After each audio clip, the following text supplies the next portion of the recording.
Direct from our newsroom in New York, this is the CBS Evening News with Walter Cronkite and Eric Severide in Washington, Roger Mudd in Washington, Marvin Kalb in Washington, Bill Plant in Anaheim, California, Morton Dean in Buffalo, New York, Nelson Benton in Dallas, Texas, George Sievertson in Tanan, South Vietnam, and Terry Drinkwater in San Diego, California.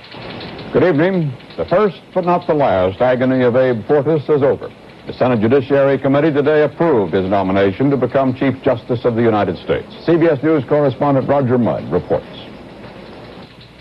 Committee Chairman James Eastland of Mississippi paused before the cameras long enough to give only the barest details.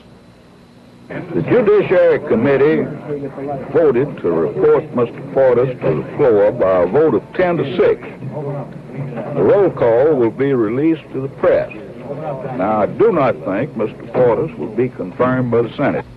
But the official count now stands at 11 to 6 because the committee later permitted the absent Senator Long of Missouri to record his vote long distance. Immediately after these pictures were made, the committee closed its door for the head count. Almost all had announced their position earlier. Voting no, in addition to Eastland, were Irvin, McClellan, Fong, Thurmond, and Baker. The debate now opens on the Senate floor early next week, but leaders of both parties are doubtful they can break the filibuster. Democrat Hart of Michigan still insists he's hopeful. It's a miserable precedent to establish that the legislative branch shall, by filibuster, thwart the judicial and executive branches, and that's what it would amount to. I think that it certainly cannot be characterized as a miserable precedent or example when the Senate of the United States is in the exercise of its constitutionally mandated requirement to advise and consent with the President on this appointment. I feel that the Senate is doing precisely what the framers of the Constitution intended and expected, and I think they're doing it in a diligent way. Majority Leader Mansfield said this afternoon he will give the Senate a full week before he moves to close debate. A premature attempt, he says, might cost Fortas votes. But the opponents show no signs of weakening, just the opposite, in fact. Asked whether the administration might now execute a masterstroke to save the Fortas nomination, Mansfield replied, "I don't have one. I'm no magician. I can't pull any rabbits out of my hat." Roger Mudd, CBS News, Washington. Another embattled matter also made it to the Senate floor today, that treaty to halt the spread of nuclear weapons. CBS News diplomatic correspondent Marvin Kalb reports on that action by the Senate Foreign Relations Committee.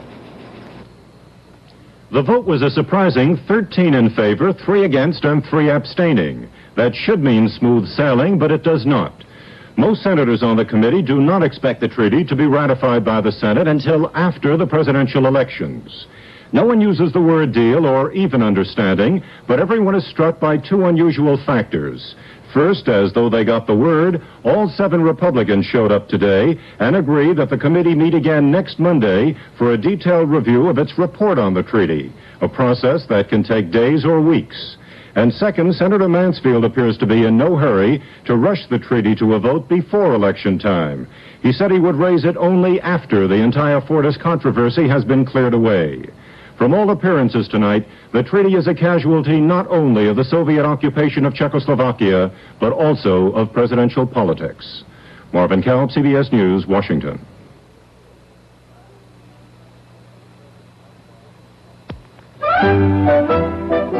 Some dogs have it made. Easy living all the way.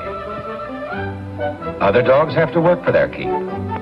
But rich or poor, all dogs need the precious proteins of meat to stay at the top of their health. That's why so many dog foods promise meat in their ads. They promise meat, but fact is, almost all dog foods, canned as well as dry, are mainly cereal. Yes, mainly cereal. Now, open a can of Alpo.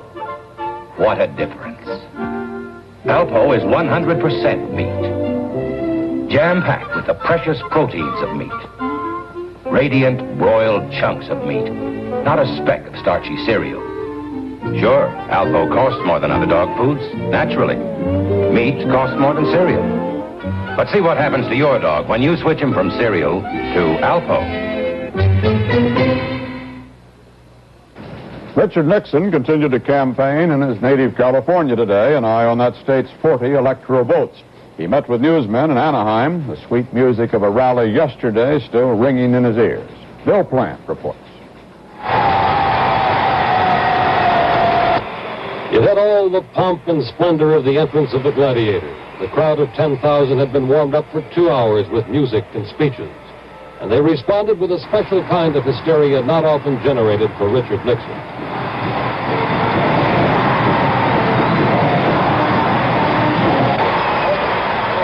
But this, after all, was super conservative Orange County, his birthplace, which Nixon has carried every time he's run for anything and will no doubt carry again.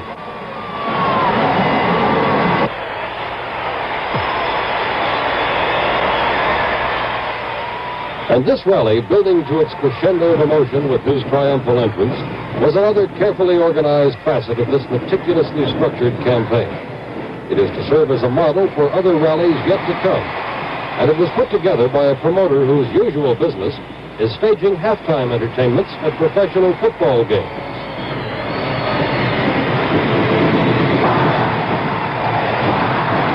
Even the entrance proved to be an anticlimax.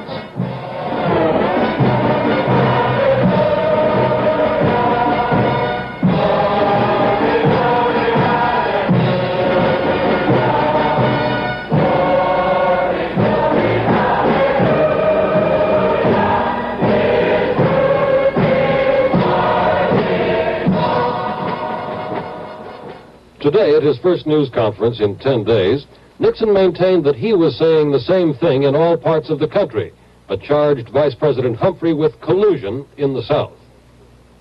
I would strongly urge that Vice President Humphrey now make his a national campaign.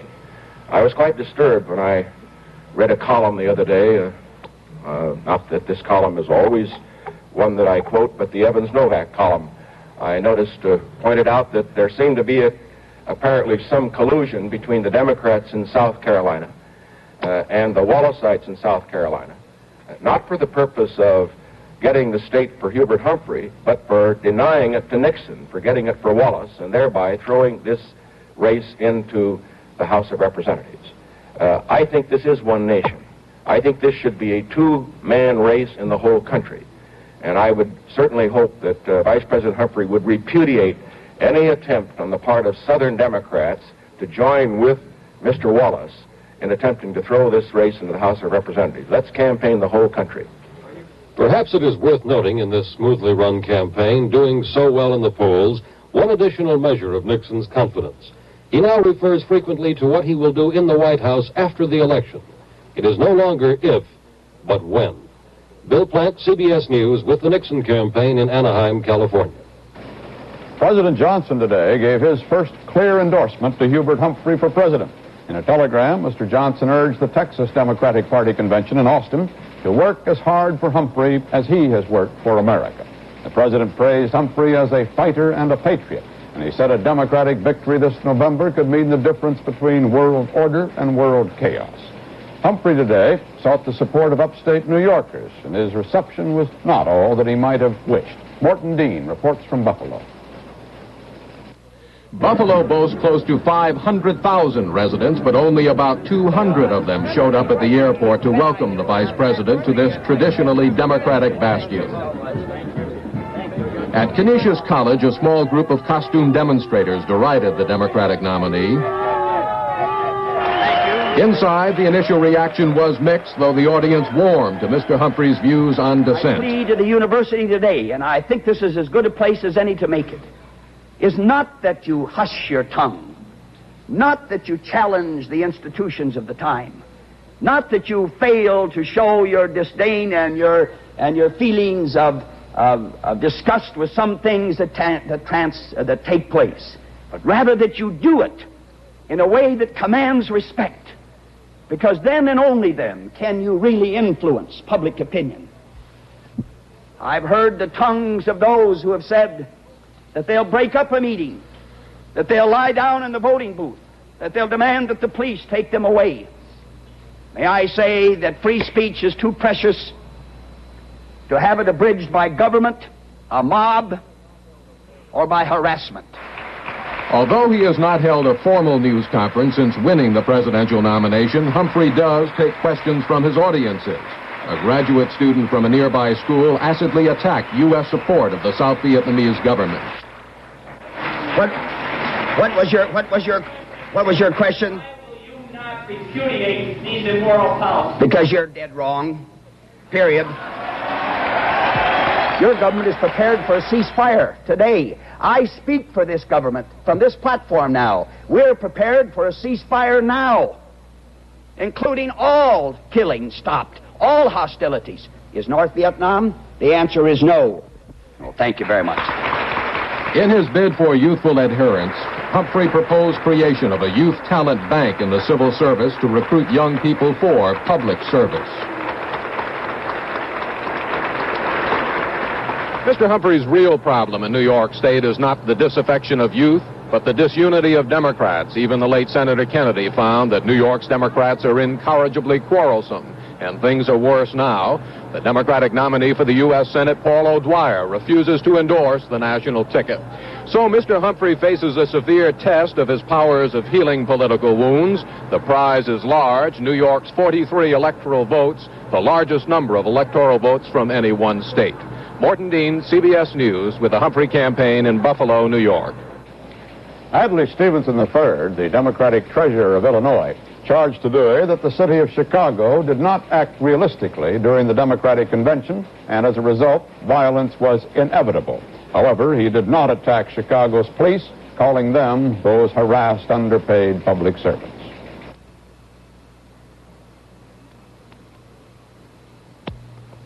The caveman was the first office worker. When he had an idea, he wrote it on the wall. But he didn't have many ideas, so wasting all that time writing didn't matter. About 1874, man invented the typewriter, and woman began wasting her time, typing, erasing, retyping. By the 20th century, man was spending so much time writing things down, he hardly had time to think things up. So IBM did something. We developed the MTST, a remarkable typewriter on which a secretary can type at rough draft speed, make corrections, and get back error-free final copy automatically. And we brought out our dictation equipment that can take down thoughts 4 times faster than a pencil. These 2 pieces of IBM equipment alone can set your office ahead 20,000 years.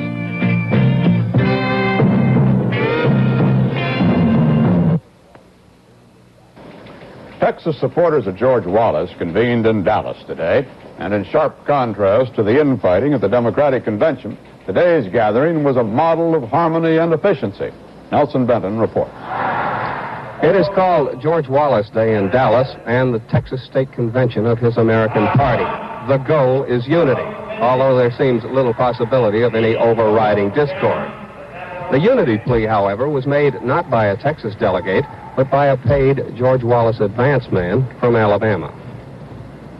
We're interested in harmony. We're interested in protecting George Wallace's name in the state of Texas. And foremost, we're interested in winning in November. And I believe we're going to win in November. It took the 2,000 or so delegates, all of them previously registered at local conventions, just 30 minutes to zip through credentials, rules, and nominating committee reports. Do I have a second?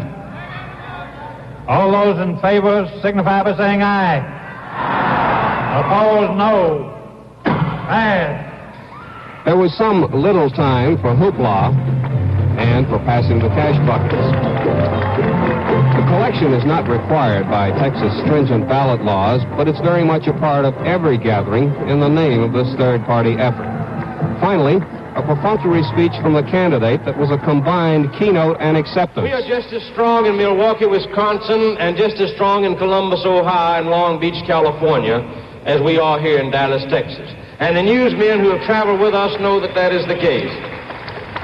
So again, thank you for being here today in our convention. I want to thank you for the nomination for president of your party, and I shall work along with you to stand up for our country, and as I said many times, to bring back sanity to the American governmental scene. Thank you very much. It was less than a 2-hour convention that put him on the ballot. Texas was one of several difficult currents Wallace is encountering in his journeys for ballot positions. But he pursues his upstream politics as though it is the mainstream. In fact, he feels that it is. Nelson Benton, CBS News, Dallas, Texas. That convention required by Texas law to put Wallace on the ballot. Maryland Senator Joseph Tidings today accused Richard Nixon of being so timid, confused, or callous that he will not state his position on federal gun controls. Tidings, a leading advocate of strong controls, also charged that legislation is being jeopardized by Nixon's refusal to take a stand. The Senate, at the urging of Tidings and others, voted today to require imprisonment up to life for anyone using a firearm in a violent crime. And that amendment to the administration's gun control bill covers any firearm. The head of the Motion Picture Association of America, Jack Valenti, said today in New York that the film industry plans to set up a voluntary rating system designed to keep youngsters from seeing undesirable films. However, Valenti said that the industry still vigorously opposes government censorship or classification by law. Those increased auto prices announced yesterday by the Chrysler Corporation drew a strong reaction from President Johnson today. As he put it, there was absolutely no excuse for the action, which he termed excessive and an unfair burden to the consumer. He urged the other major automakers not to follow Chrysler's increase, which it says will average $84 a car on 1969 models. With the exception of utilities, averages on the New York Stock Exchange closed higher again today. The volume was 14 million shares, and the exchange index gained 13 cents.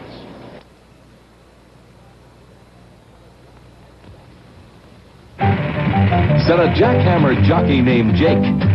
Riding hammer is sure a rough shake, but this old cigarette makes it seem rougher yet. Got a brand that'll give me a break? Oh, try a Newport. You'll like Newport. Smoother, more refreshing to your taste. Said the guy with the shovel. At ease. Newport's the answer. Try these. Their smooth taste is best. They sure pass the test. The taste is as fresh as a breeze. Rich tobacco, menthol freshness brightens up your taste with every puff. The minute Jake tried one, he knew what smooth-tasting Newports can do. I know it can't be, but it sure seems to me that the jackhammer works smoother, too. Oh, change to Newport. You'll like Newport. Smoother, more refreshing to your taste. King size or 100s, Newport smooths and refreshes your taste. In Vietnam, a communist mortar attack just below the demilitarized zone killed 25 U.S. Marines and wounded 126. The men were part of a rifle company that was digging in for the night when the shells landed. Survivors called in air and artillery strikes, which killed 27 North Vietnamese. South of Da Nang, a North Vietnamese unit routed a government ranger battalion, but in a follow-up battle, the reinforced South Vietnamese killed 82 enemy troops. Allied troops yesterday found the newest weapon in the Viet Cong arsenal, and it's causing some concern among military commanders charged with protecting South Vietnamese cities. It's a multi-rocket launcher, the original of which the Russians used during the siege of Stalingrad. You'll see banks of the Russian version in the following films from the CBS News series The 20th Century, and the updated model described by CBS newsman George Sievertson.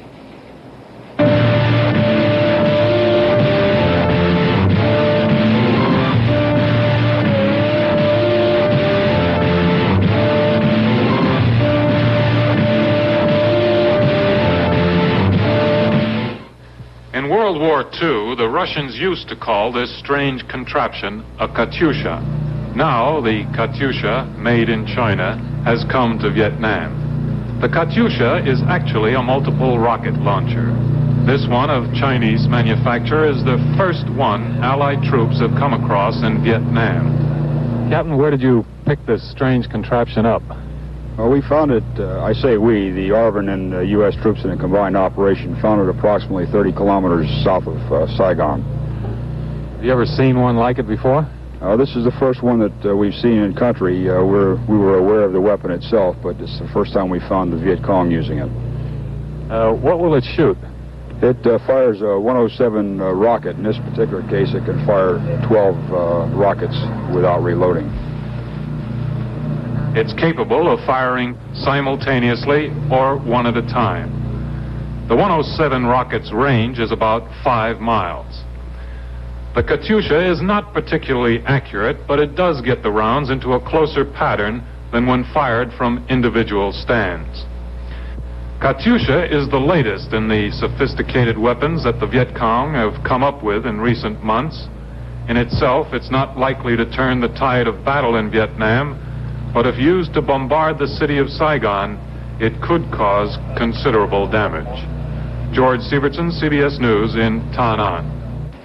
Israel claimed tonight that Jordanian troops used Katyusha rocket launchers for the first time during an artillery exchange across the Jordan River today.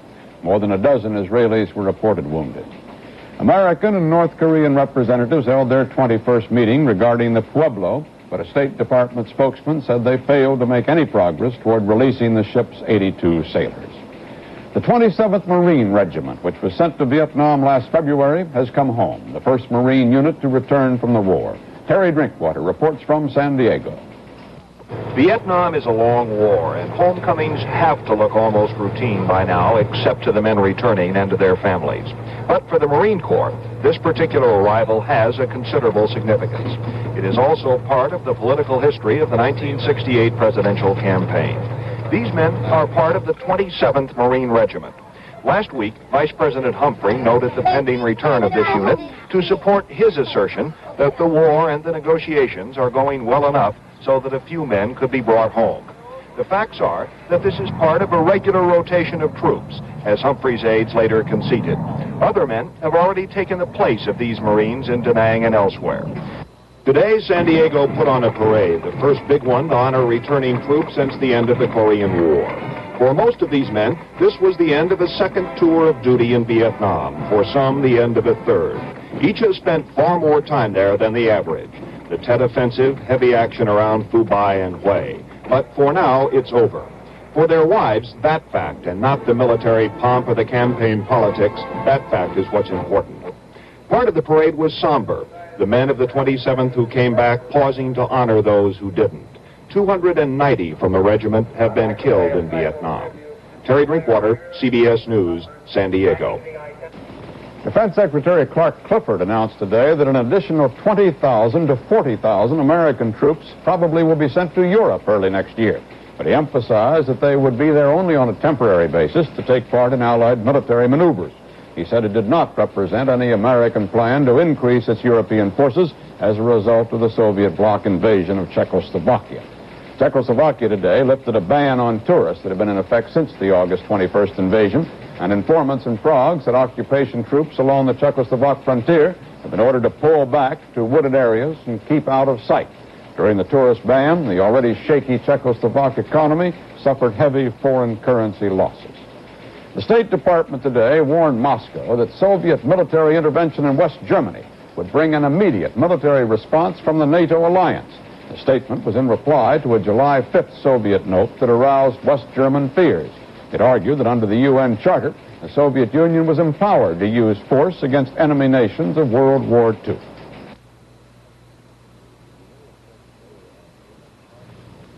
You know what sets Bayer aspirin apart from the pain-relieving products that claim to be stronger? Bayer is 100% aspirin, and aspirin is the strongest pain reliever you can buy. That's why Bayer works wonders for just about anything that hurts, from your aching head down to your aching feet. Remember, Bayer is 100% aspirin, and aspirin is the strongest pain reliever you can buy. Bayer works wonders. When you have acid indigestion, every second counts. So count on instant-acting Phillips tablets. Phillips tablets go to work in seconds. With one of the fastest stomach settlers ever discovered, each small Phillips tablet neutralizes more excess stomach acid than the leading antacid tablet that comes in a roll. So for fast relief from acid-upset stomach, when every second counts, count on instant-acting Phillips tablets.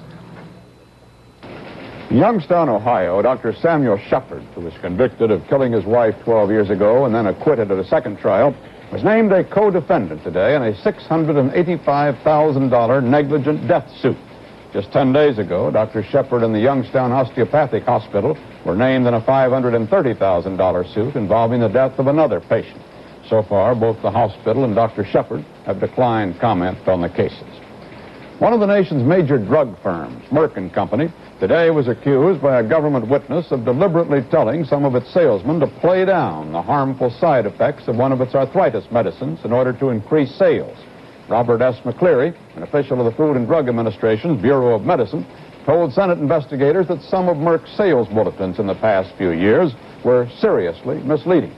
Later, a spokesman for Merck said the language of the bulletins in question was not in accord with company policy and that the firm has since intensified its control over promotional material. The early stages of the presidential campaign are closing out, and Eric Severide has some thoughts now on the way things seem to be shaping up. Eric?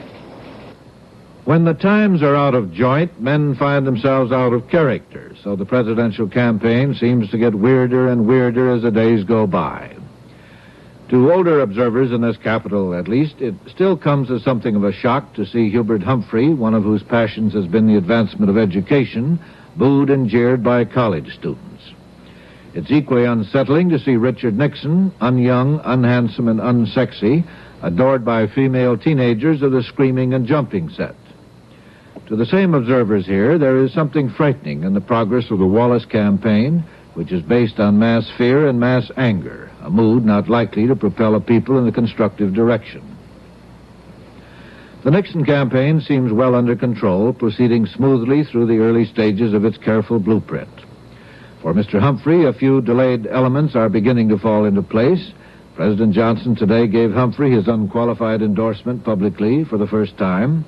Senator Edward Kennedy has agreed to make his first appearances with the Democratic candidate, and it seems to be accepted here that Senator McCarthy will endorse Humphrey when the passions of his own followers have cooled a bit more, and particularly if and when a Nixon blunder gives McCarthy the maximum opportunity to drop his other shoe. Those here who simply assume a Nixon victory are trying to see beyond November, and what some of them think they see is continued alienation of active youth, even should the Vietnam fighting die away, even greater alienation of activist Negro Americans, a regrouping of the Democratic Party on a more leftward foundation, and a consolidation of the right-wing movement now represented by Wallace on a permanent party basis. All of this geared toward 1972. Embedded in this line of thought is the assumption that the traditional political pattern is indeed breaking up in a fundamental way, that political forces are rapidly polarizing, and that the reshuffling may well see the end, for some time at least, of the two-party system. Walter? And that's the way it is. Tuesday, September 17th, 1968. This is Walter Cronkite, CBS News. Good night. Tyranny for Kellogg's. I'm nominating Kellogg's cornflakes for the Hall of Fame, cause they're as famous as mine. And like my schnoz, they've been widely imitated. The penalty of leadership. So if you're fed up with the others, just get with the king of the corn, Kellogg's cornflakes. None genuine without this signature or this schnozzle. Oh, love your dress, Elaine. Isn't it nice they're finally putting some style into larger sizes? Is it time for you to get back into things? Start with smarter eating. Kellogg's Special K Breakfast. Only 240 calories, 99% fat-free. And delicious Special K is loaded with protein. Let the Special K Breakfast help you get back into things. Elaine, you look marvelous in that suit. Let's go, Tom. Tom! Direct from our newsroom in New York, this has been the CBS Evening News with Walter Cronkite.